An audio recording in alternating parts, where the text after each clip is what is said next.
Já, þetta bomban getinn leiknum hinn eina sanna, með mér í kvöld Suðurlands eina von. Það Arilíus Marteinsson? Ég veit það ekki. Það kemur í ljós í kvöld. Ingimar Helgi Finnsson, litla flugvélin, sæll og blessaður, hvernig hefur það? Sæll herru, ég er bara að tala góður, takk fyrir að spyrja, takk fyrir að fá mig. Uh, þú ert mikill tóttunum maður, ekki satt? Já, ég held að ég hef flokkist í þann flokk, ég er mikil tóttari maður, það er rétt. Segðu mér af hverju heldur þú með tóttunum maður? Það er ekki algengt á Íslandi að vera tóttunum maður. Það er nokkuð. Segðu mér aðeins söguna hvernig þú varst tóttunum maður. Já, það er svo sem ekkert flókið og svona kannski flesti tengja við það, elta föður sinn í þessu. Þannig Ok. að ég er tóttari maður því að pappi gamli, hann er tóttari maður og hann er svo stór Eyjum og var eitthvað tímann að horfa á leik og vissi að tóttina var í hvítu, þetta var þegar sjónvarpið var svarthvítt. Já. Og einhvern veginn kom það til að hann vissi að tóttina var hvítir eins og IPF og það er ástæðan í raun á endanum. Já, hann er sem sagt Eyjamaður. Hann er Hann ekki er frá Eyjamaður. hann er ekki frá Selfossi. Nei, hann er Eyjamaður og er því IPF maður og þar kemur þetta, það kemur þetta. Áðurum fyrir svona identity þitt, fótbolti.net var að setja spá. Þeir spá Tottenham 7. sæti. Á hvaða efnum eru þið þarna á fótbolti.net? Hvað finnst þér um þessa spá? Þú verður þá örugglega bara hissa þegar ég spái einhverju sæti á eftir. Ég er bara brattur, þú veist, ég ætla að fara inn í tímabili brattur og hef enga ástæðu til annars. Já, ég segi nú Þannig bara, að sjötta sæti er bara flott. já, ég segi guð minn góður, sko. Þetta lið sem var í fallbárti fyrra, ég veit ekki alveg 7. sæti, sko, en talaði þess að Tottenham fanbaseið, það stórt á Íslandi? Það eru menn þarna eins og Hjammi og Viktor Unnar og Höddi Makland. Hvað, eru ykkur fleiri í þessum fanbase sem við þekkjum?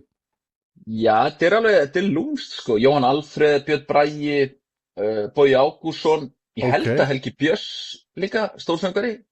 já, Þetta hann sé tóttur maður, svo við erum fjölmargir, auðvitað, kannski menn sem eru minna þekktir í samfélaginu, en við erum alveg, þetta er alveg lúmst. já, ok. Hvað þýðir í alvöru að halda með Tottenham? Hvað er svona þitt stolt í þessu? Ertu stoltur Tottenham maður? Ertu með Já, kassan úti eða? já, alltaf kassan úti, en þetta er auðvitað þungur kross að bera að vera tóttur maður. Ég er stolt, mér fannst svolítið gaman í æsku, auðvitað héldu allir með Manchester eða Liverpool eða Arsenal þá á þeim tíma og svo hefur Já, svona í seinni tíð Chelsea og City bæst við í þennan hóp svona og fleiri krakkar sem halda með þeim, en mér ást alltaf gaman að vera svolítið öðruvísi og reyndar þurfti ótt að já, bara eiga erfið sísoni. Ég man mér þess eftir deginum, ég held að það verið 94, þá er ég 6 ára, þá var pappa segir mér að við væri mögulega að fara að falla frekar 96, en þá bjargaði okkur Jörgen Klinsmann, hann kom til já. okkar, skoraði fernu í 6-2 sigri í loka umfyrir að ég man rétt.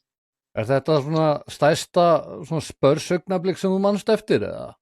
Er það eitthvað betra? Nei, ég var ógeðslega ánægður þegar við náðum að komast í meistaradeildina þarna fyrst þegar við unnum City á útivelli 0-1 í deildinni 2009 til að komast í meistaradeildina. Þú veist, svo lyftum við bikar þarna 98 deildabikar 2008 líka var ég mjög ánægður. Ajax leikurinn? Ajax mómentið er reyndar þegar þú segir það, því að Já. það sé ekki svona hvað stæst, eða svona hvað eftirminnilegst. Hvað er, Já. já, Já, þá sem sagt var allt í haki og kona mín fór niður að þvott og ég var að horfa og svo kom hún upp, þá var ég með tárin út á kinnar að gráta þetta gleði þetta var, þegar að þriðja markið kom, þetta var bara allt. já, En svo mér fannst mér rosalega gaman að horfa á Evrópudeildina núna í haust, nei, í já, vor, síðasta já, vor, já. en já, þetta hefur bara verið ógeðslega, þetta er gaman, þú veist, fyrir mér að vinna bara titil þó þessi deildabikar er bara alltaf hjúts og ég held að stuðningsmenn fleiri liða sem á svipum skala tengja alveg við það. Já, Þannig þessi að, leikur á móti Manchester United var nú ekki svo skemmtilegasti. Þið unnuð hennan Evróputitil svo kallaðan. Uh, nei, hann var ekki skemmtilegur en við skemmtum okkur vel hérna feðgarnir heima á mér. Grillum nautalund og vorum bara með hjartað í buxunum alla leikinn, þannig að þetta var bara geðveikt sko. Hver er svona sársauka fylsti leikur sem þú upplifað? Svona hjá Tottenham. Vá. Þeir eru auðvitað tapi gegn Liverpool í meistaradeildinni. Já, Fannst mér mjög sárt að þvælu vítaspyrnudómur á fyrstu mínútu sem bara skemmdi leikinn. Það var mjög sárt að fá ekki svona fair leik þar.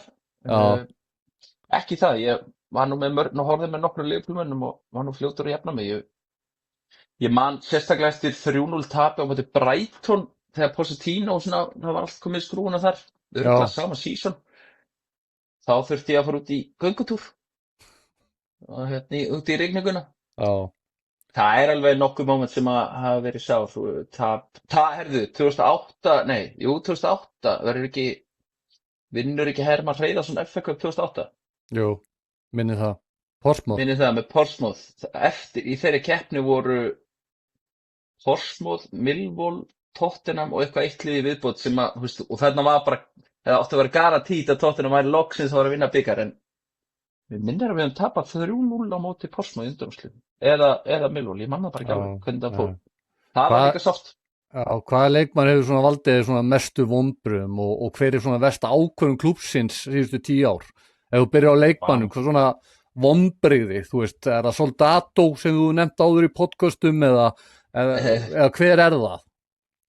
Nei, ég held að þú varst nú ekki búin að undirbúa mig undir þetta, en mér dettur strax í hug Tanguy Ndombele Já, sem við keyptum frá Lyon á metfé eða sem sagt brutum klúbbsmetið og Tanguy Ndombele hafði og hefur alla hæfileika bara í heiminum. Það er ótrúlegur leikmaður en hann finnst gott að borða og þegar hann var búinn að skrifa undir samninginn hjá Tottenham til 6 ára 200 pund á viku þá bara fór hann í frí í hausnum og átti þarna eitt ágætis season með Mourinho reyndar svona á öðru ári. En það er gaur sem að hefði getað náð svo miklu lengra þannig að hlæs ekki hann, hugsaði það. en hver er svona versta ákvörðun klúbbsins svona senustu 10 ár? Það eru svo ógeðslega margar, kunni. Já, bara nefndu eina sem svona kemur strax upp í huga. Sko, ég var mjög ósáttur þegar Pochettino var rekinn á sín tíma. Já, og það var alveg brjálæður. Mourinho var reyndar að ráða en og maður svona, var spenntur en ég svona var mjög ósáttur við það. já, Og eftir að hyggja og reyndar þá leið mig líka þannig að þegar að Hans Postecoglou var rekinn, já, fekk ekki að taka season 3 og við réðum hryðjuverkamanninn sem Thomas Franke í staðinn. Við hefum getað sleppt því og bara leyft hans að fá 3. seasonu. en Tudorinn, það er hræðilegt, sko. Við gætum talað sem klúbburinn tekur lélegar ákvarðanir. Ég hef svo ekki talað það í allt kvöld. Tudorinn var ótrúlegt og að hann hefði fengið, held ég, hvað var þetta? 8 leikir eða? Já, Og það var ljóst frá bara leika 1 eða 2 að það var bara, hann vissi ekkert hvað hann var að gera þarna, spilaði mönnum alltaf út úr stöðum og jú, það geti alveg verið close. Hvenær varstu næstu búin að gefast upp á þínu liði eða hefur einhvern tíðan orðið næstu búin að gefast upp á því? Þú bara sagði, ég þarf að fara að halda með gróður liði núna. Nei, það hefur aldrei gert, en hins vegar hefur þetta alveg verið þannig að ég þurfti að læra ákveðið snemma að leyfa Tottenham ekki skemma fyrir mér heilu helgarnar í dagana og það var allavega góð ákvörðun sem ég náði að taka. Ég er ekki lengur að láta þetta skemma meir en kannski hálftíma fyrir mér.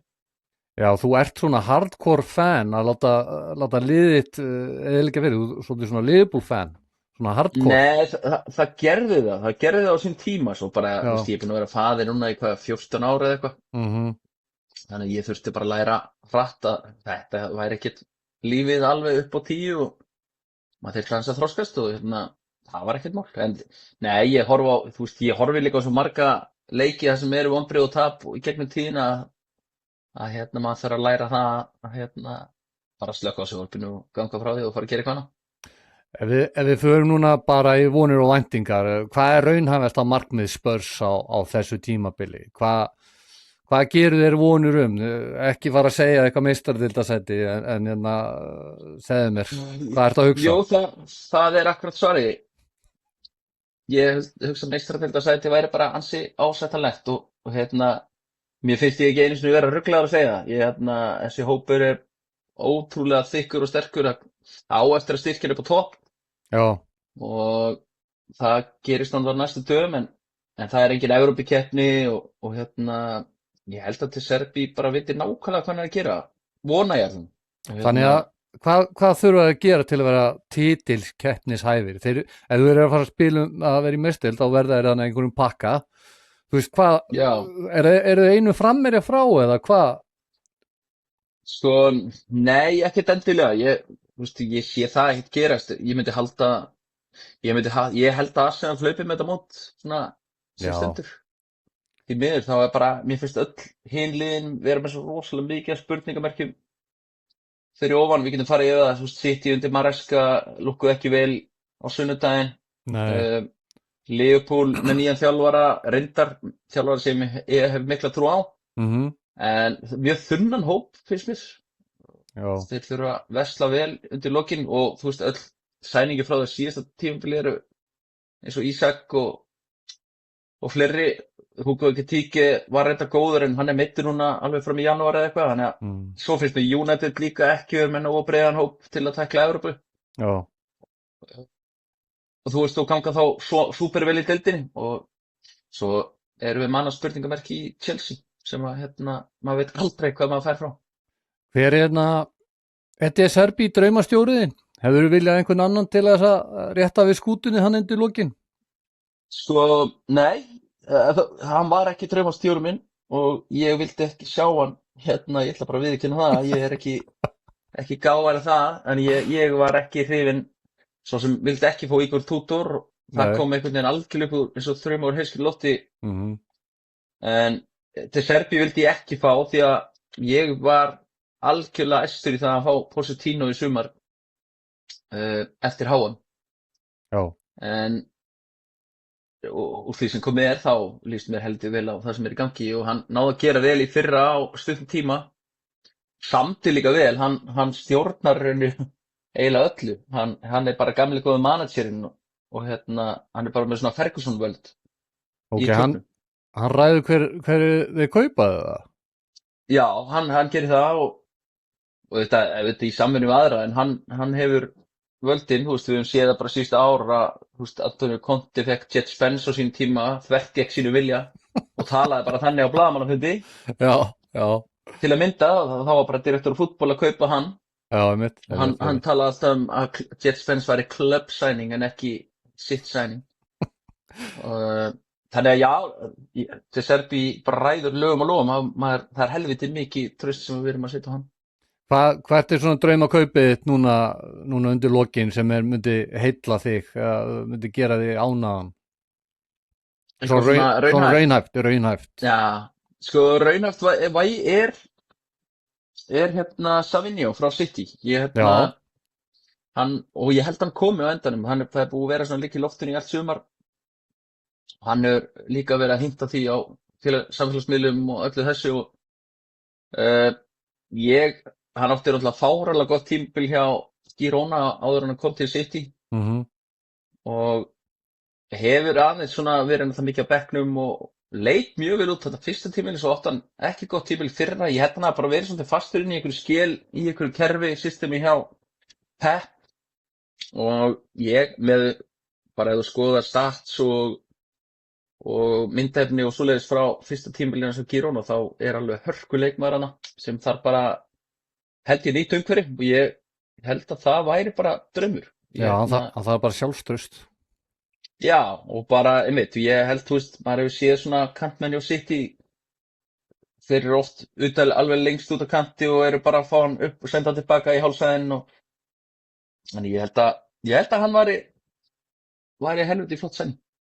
Hver er svona mikilvægasti leikmaður Spurs í dag? Ef við förum aðeins í transfer windowin, þá fenguði Sandro Tonali, Matheus Fernandes og Van Hecke, svo erum við Senesi, Andrew Robertson og svo erum við Martin Dubravka, við erum með 3 góða markmenn.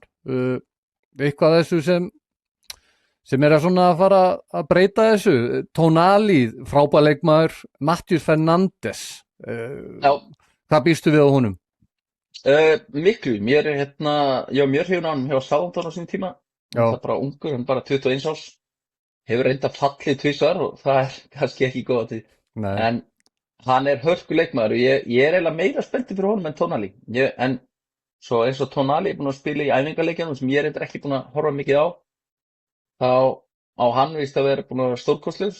já. En ég er spenntastur fyrir Matheus Fernandes. Hver er mikilvægastur? Það er ótrúlega erfitt að segja eftir svona mikla breytingar. Ég held Já. að líka Jean-Paul Van Hecke eftir að koma fárlega vel inn í þetta. Hver á að byrja þarna í hafsendinu? hjá þeim? Þeir eru með 3 sterka hafsend, ekki en að fara að spila 3 mannöfur. Nei, ég hugsa að hann gerir það á einhverju tímpúti mögulega, en ég held að Van Hecke og Van de Ven starti svona þegar allt er eðlilegt, sko. Hins vegar hef ég bara skoðað líka hvernig hann rotatar hann til Serbíu og hann er svona gegnum tíðina oft ekki endilega verið með first eleven, þú veist, stundum spila hann ball playing center back sem að hendar eitthvað betur eða þannig að þú veist, ég hugsa að Senesi fá alveg fullt af mínútum líka.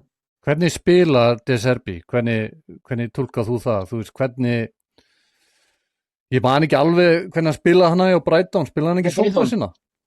Jú, þetta er mikið svona possession based og skemmtileg uppbygging frá bara uppspill, Já. miklar áhættu teknar og það verður gaman að horfa á það eftir að maður horfa á Thomas Frank ból hérna í heilt sísón því miður, en jó, þú veist, ég þekki ekkert stílinn inn og út, þú veist, ég sá 7 leiki hérna með honum, en Brighton tímandi voru þannig að hann vill hafa markmann sem spilar, getur nota lappirnar og hafsenda sem að þóra að hafa boltan og geta sendin á miðju og ég ætli sé ekki, ef þú spyrir mig svona hver ég er spenntastur fyrir á þessu tímabil, það er þessi nýja miðja, þessi 2 nýju miðmenn sem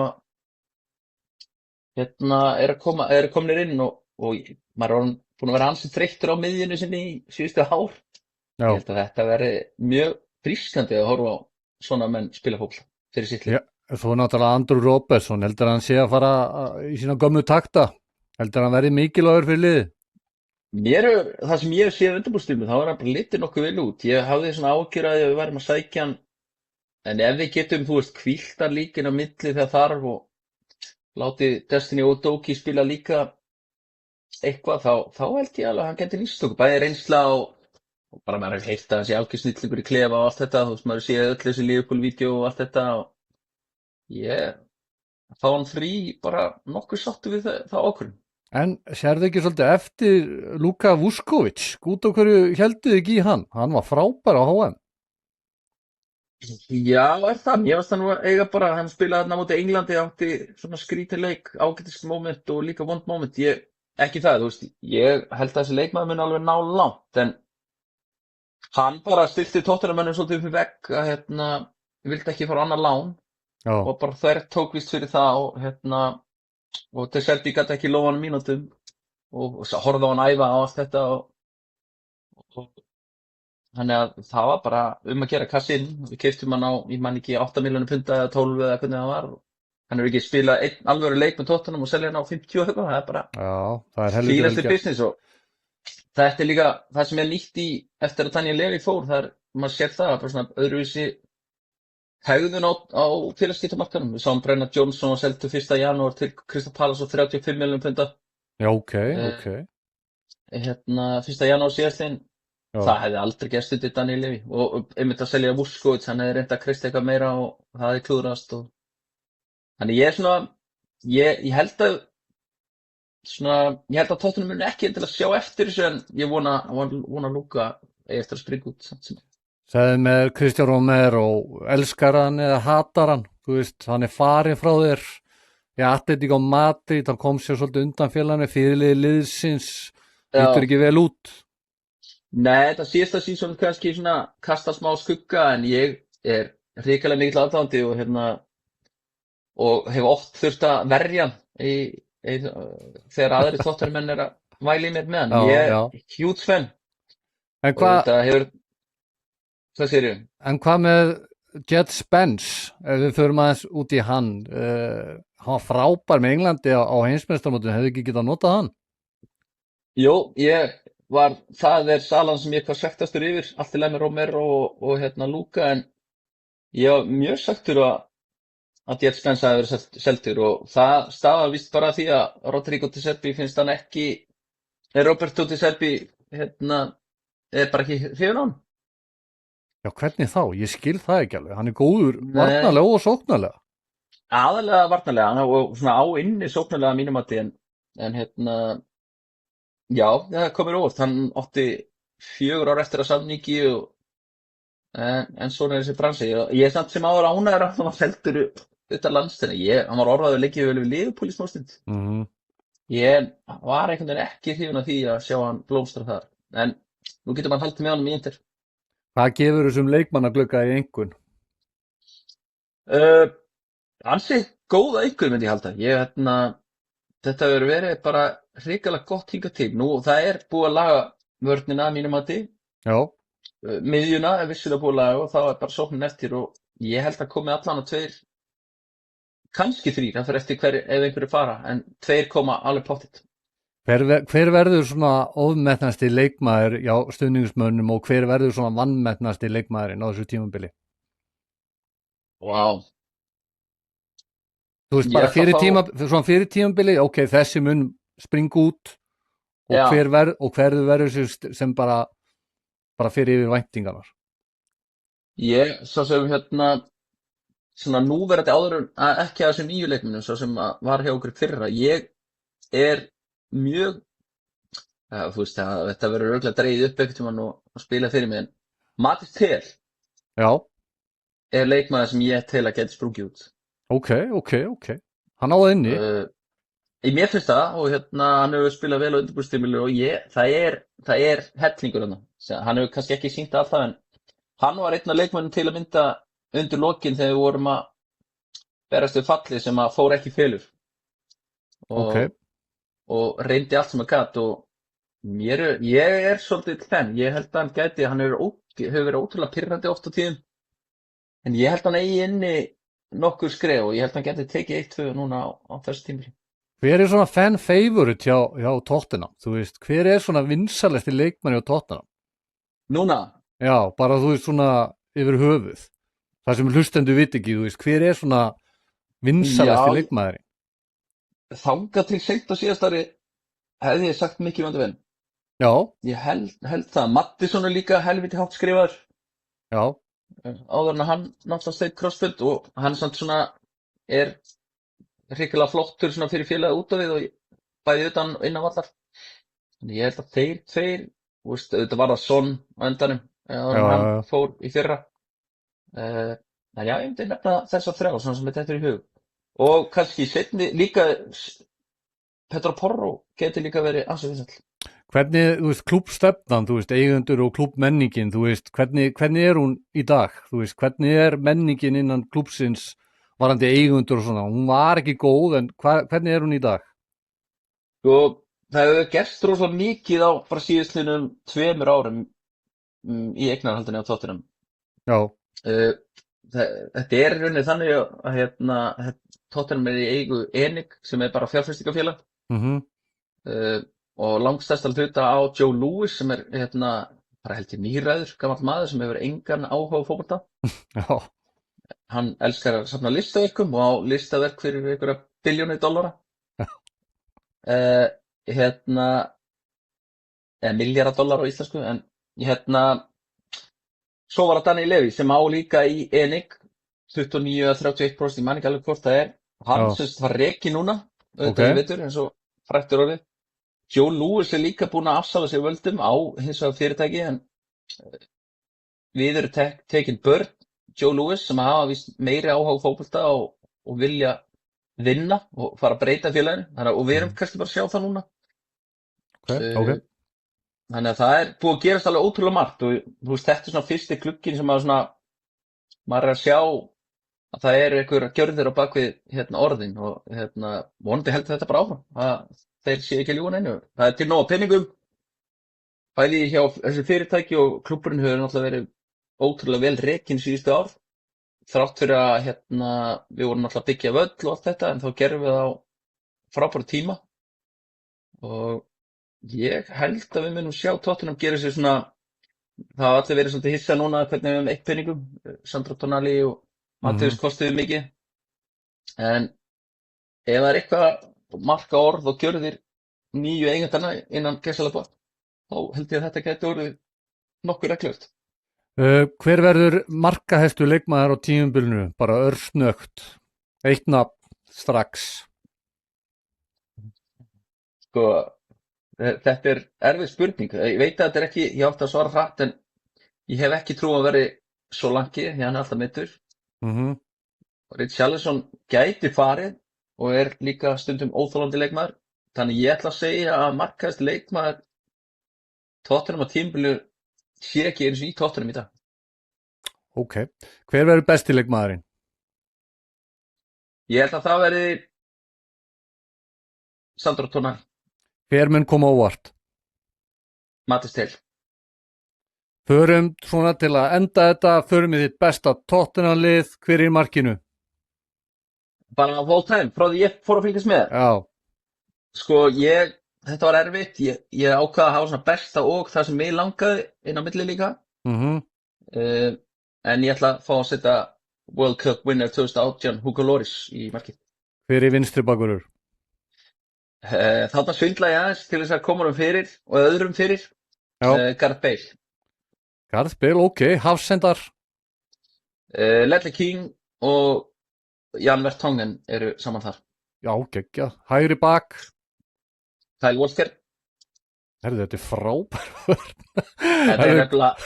Þetta er gott lið. Já, gott með miðuna. Luka Modric og Moussa Dembele eru saman á miðunni. Já, vá. Moussa Dembele var leikmaður. Luka Modric líka. Hvað, er þetta 4-3-3 eða? Já, við kallaðum það. Hver er verið fram að þá? Á köntunum eru Heung-min Son vinstra megin. Já. Og Aaron Lennon. Það er svona það sem ég var að tala um á hann. Mér langaði tróðan minn. Þá erum við að tala um 2 frammerja. Nei, það er einn í hólum, Dele Alli. Dele Alli? Ok. Þarna hefðu getað verið 2 aðrir, Rafael van der Vaart og Christian Eriksen. Ég elskaði Dele bara svo rosalega mikið þegar hann var hvað bestur. Já, einmitt. Og hver, það er nú bara einn maður sem getur verið hann að fremstur, það ekki? Já, það er Harry Kane. Það er Harry Kane, þetta er hörkulið. Hver myndi stjórna þessu liði? Herðu, vá, það væri Pochettino. Það er Pochettino, hver er fyrstur á bekknum? Herðu, ég er með Eriksen, Toby Alderweireld, Rafael van der Vaart, svo svona nokkri svo gamla tímanum, það er Robbie Keane. Já. Jermaine Defoe, Michael Dawson var ég að hafa líka. Og ég hendi líka Berbatov inn. Er eitthvað að lokum sem hlustundur þurfa að vita Tottenham áður við förum inn í þetta tímabil? Eitthvað sem þú vilt segja að lokum við aðdáendur Tottenham?